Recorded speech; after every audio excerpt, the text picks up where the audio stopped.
Hello and welcome to my YouTube channel Easy English with Swati. Today we are going to see poem Wind of class 9. This poem is written by Subramanya Bharati and which is translated by A.K. Ramanujan. Subramanya Bharati is best known for his patriotism and A.K. Ramanujan is best known for his translation work. Now this poem Wind is the best example of symbolism. Children, हमने जो पिछली बार देखा था that is poem road not taken, वो भी एक symbolism ही था, right? वो जो रोड्स थे ना वो एक जस्ट सिंबल थे and poet wanted to tell us something different, the deep meaning. यहाँ पर भी ऐसा ही है, विंड जस्ट अ सिंबल और उसके थ्रू पोएट हमें कुछ डीप मीनिंग बताना चाह रहे हैं। What is that? तो पोएट क्या बताना चाह रहे हैं कि विंड जो है this is the symbol of difficulties. Wind आती है ना तो क्या करती है, बहुत ज़्यादा डिस्ट्रक्शन करके चली जाती है। अगर वो विंड बहुत ज़्यादा तेज़ है तब तो हमारा बहुत ज़्यादा नुकसान होता है, लेकिन ऐसे में हमें क्या करना है, हमें उसके साथ में बहुत ही ज़्यादा फ्रेंडली रहना पड़ेगा। मतलब हमें डिफ़िकल्टीज़ के साथ में फ्रेंडशिप करनी है। क्यों? क्योंकि हमारे पास में कोई ऑप्शन ही नहीं है। तो यहाँ पे पोएट बताना चाह रहे हैं कि बहुत ज़्यादा ज़ोर से, बहुत वायलेंस से विंड आती है, बहुत ज़्यादा नुकसान करती है। हम उसको कितनी भी रिक्वेस्ट करें कि भाई विंड प्लीज़ ऐसा मत करो, प्लीज़ डिफ़िकल्टीज़ ऐसा मत करो, मैं बहुत थक चुका हूँ, so many difficulties are there, I am not at all able to handle you now any more, so please don't come now. वो सुनेंगे? नहीं सुनेंगे।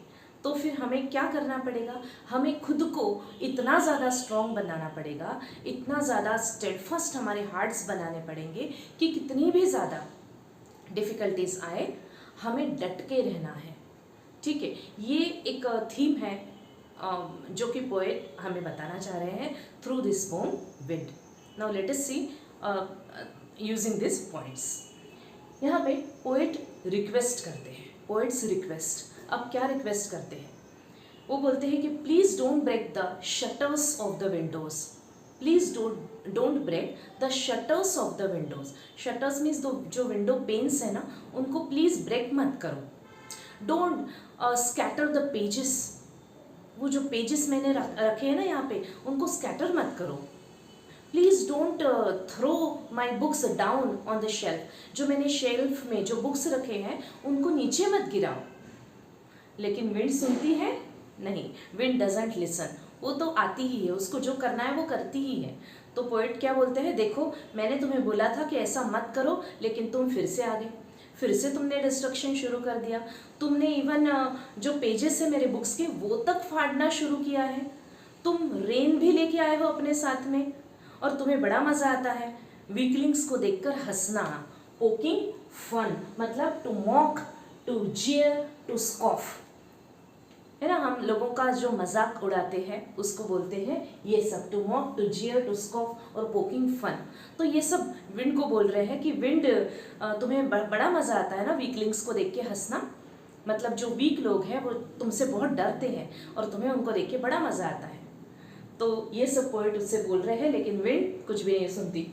विंड गॉड जो है ना वो क्या करता है ना, वो विनो करता है। विनो मीन्स व्हाट? आपके जो बुक है ना वहाँ पे जो पोम दी है उसके राइट साइड में आपको एक पिक्चर दी है, दैट इज़ विनोइंग। वो जो प्रोसेस ऑफ विनोइंग है उसमें क्या होता है, we separate the grain from the husk by blowing on it. तो ये जो सेपरेशन ऑफ ग्रेन है फ्रॉम द हस्क, उसमें क्या होता है कि लाइटर पार्टिकल्स जो है ना वो उड़ जाते हैं और जो हेवियर हैं वो रह जाते हैं।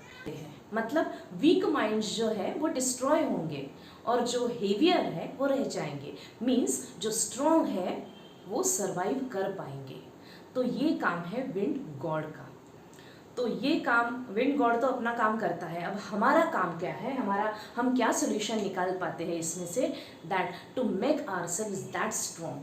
हमें इतना ज़्यादा खुद को टफ बनाना है कि कितनी भी ज़्यादा ज़ोर से विंड आए, मतलब कितनी भी बड़ी बड़ी डिफ़िकल्टीज आए, हम उसको रिक्वेस्ट तो कर नहीं सकते, वो सुनेगी भी नहीं।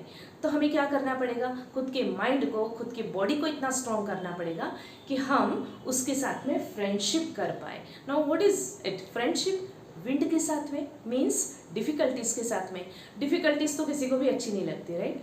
लेकिन हमारे पास में और कुछ चारा है नहीं है, तो हमें उसके साथ में फ्रेंडशिप ही करनी पड़ेगी। कैसे, एक ब्यूटीफुल सा एग्जाम्पल देते हैं यहाँ पर पोएट। वो बोलते हैं कि अगर वीक फायर है, फायर अगर वीक है तो विंड आने के बाद में वो जल्दी से बुझ के रह जाता है, राइट। विंड उसको जल्दी से बुझा के चले जाती है। इसका मतलब अगर आपका माइंड वीक है तो क्या होगा, डिफिकल्टी आएगी, आपको डिस्ट्रॉय करके चले जाएगी। लेकिन फायर अगर स्ट्रॉन्ग है तो क्या होगा, विंड आएगी और आपको फ्लरिश करके चले जाएगी। मतलब अगर वीक फायर है तो बुझ जाएगा, मतलब माइंड वीक है तो आप डिस्ट्रॉय होंगे। अगर आपका माइंड स्ट्रॉन्ग है और विंड आती है तो आप you can become the opportunist, you can become the go getter. Every black cloud has a silver lining, we know that. तो हर एक चीज़ में से अपॉर्चुनिटी ढूंढने में हम बहुत ज़्यादा माहिर बनेंगे। कब, जब बहुत ज़्यादा डिफिकल्टीज आती है ना, तब तो हम इतना ज़्यादा टफ बनेंगे कि कितनी भी डिफिकल्टीज आने दो, मैं तो हारूंगा नहीं। ये जो जज्बा है वही यहाँ पे हमें बताने की कोशिश की है कि डटे रहो, right. So this is all about this poem wind. Now the difficult words here, poking fun means to mock, to jeer, to scoff, मजाक उड़ाना। Frail, frail means weak. Crumbling, crumbling means breaking. Now let us see the poetic devices here. Symbolism, wind ये symbolism ही of course. Anaphora, don't. Now don't ये word आपके second line, third line और fourth line में बार बार आया है at the start of the line. So the same word comes at the start of the 2 or more consecutive lines, then that is anaphora. ये anaphora और कहाँ पे आता है, that you please write it down in the comment box.